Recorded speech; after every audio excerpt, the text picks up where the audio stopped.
আল্লাহ তাআলা কিয়ামতের দিন সাইয়েদনা নূহ আলাইহিস সালামকে বলবেন, নূহ তুমি কি দাওয়াত পৌঁছিয়েছো তোমার উম্মতের কাছে? নূহ আলাইহিস সালাম বলবেন, হ্যাঁ আমি পৌঁছিয়েছি। এবার নূহের উম্মতকে আল্লাহ জিজ্ঞেস করবেন, হে নূহের উম্মতেরা, তোমাদের নবী নূহ কি দাওয়াত পৌঁছিয়েছে?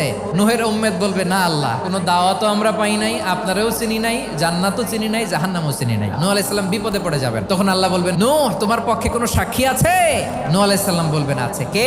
উম্মতে মুহাম্মাদি। তখন আমরা বলবো, আল্লাহ, আল্লাহর নবী নূহ আলাইহিস সালাম তিনি আপনি যা যা বলেছেন ঠিক তা তার উম্মতের কাছে পৌঁছে দিয়েছে। এবার নূহের উম্মতের সাথে আমাদের ঝগড়া লাগবে। তারা বলবে, তোমরা আসছো আমাদের হাজার হাজার বছর পরে, তোমরা কি করে জানলা? তোমাদের সাক্ষী ধর্তব্য হবে না? আমরা তখন বলবো, আমাদের কোরআনে তোমাদের নবীর নামে আল্লাহ তাআলা একটা সূরা নাজিল করেছেন, সূরাতে নূহ। দিন রাত এক করে তোমাদের কাছে তিনি দাওয়াত পৌঁছেছেন, সব আমরা জানি। আমরা যখন বলবো এই কথা, নূহের উম্মত চুপসে যাবে। তখন আমরা সত্য বলেছি কিনা এটা আল্লাহ তাআলা জানতে চাইবে বিশ্বনবীর কাছে। তখন বিশ্বনবী আমাদের পক্ষে সাক্ষী দিবেন। আওয়াজ করে বলেন আল্লাহু আকবার।